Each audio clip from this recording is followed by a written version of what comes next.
Hello friends, કેમ છો? મજામાં ને? તો વરસાદની મોસમમાં એકદમ સરસ ચા પીવાની મજા આવે એવી આપણે ચા બનાવીશું. તો ચા લવર્સ માટેની સ્પેશિયલ ચા છે.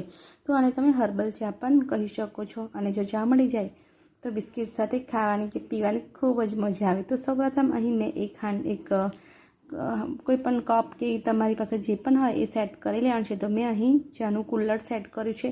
તો ચાનું 1 કપ કુલ્લર પાણીને ગરમ કરવા મૂક્યું છે. અને આદું મેં અહીં ધોઈને જ યુઝ કર્યું છે, એટલે મેં એની છાલ ઉતારી નથી. તો એક મોટો ટુકડો આપણે સરસ આદુને વાટી લેવાનું છે.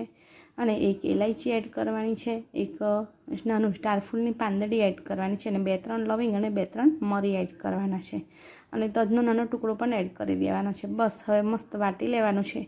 અને વાટ્યા પછી જે પાણી થોડું ગરમ થઈ ગયું છે ને, એમાં મસાલો એડ કરી દેવાનો છે.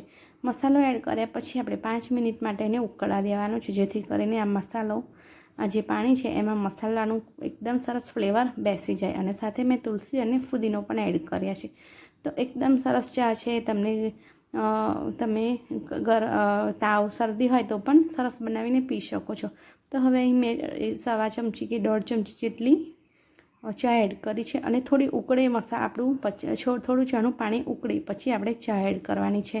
અને 2 ચમચી જેટલી ખાંડ એડ કરી છે. અને જેટલું મેં પાણી એડ કર્યું હતું એટલું જ મેં કુલ્લર ભરીને દૂધ એડ કર્યું છે. તો એકદમ સરસ ચા બની જવાની છે. અને ખરેખર એકવાર તમે જરૂરથી બનાવજો. જો શરદી ખાંસી હોય તો પણ બનાવીને પી શકો છો. તો અત્યારે તમને કદાચ ચા વ્હાઈટ લાગતી હશે, પણ આપણે ચાના ગેસને ધીરો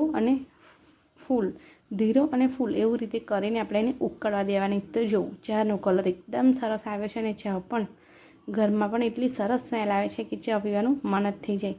તો બસ આ ચા જો બિસ્કિટ મળી જાય કે કંઈ ખાવાનું મળી જાય તો જોવાનું જ નહીં ને. તો બસ હવે આપણી ચા એકદમ સરસ રેડી છે. તો જે કુલ્લરમાં મેં ચા બનાવી હતી એ જ કુલ્લરમાં ચાને આપણે ગાળી લઈશું. તો 1 કુલ્લર ભરીને ચા રેડી થશે.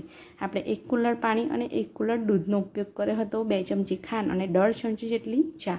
એકદમ પરફેક્ટ મેઝરમેન્ટ છે. લગભગ 2 જણ આરામથી પી શકે છે. અને કોઈ 1 જણ માટે પણ તમે બનાવી શકો છો. તો એકદમ સરસ એવી મસાલેદાર રજવાડી હર્બલ ચા બનીને તૈયાર છે.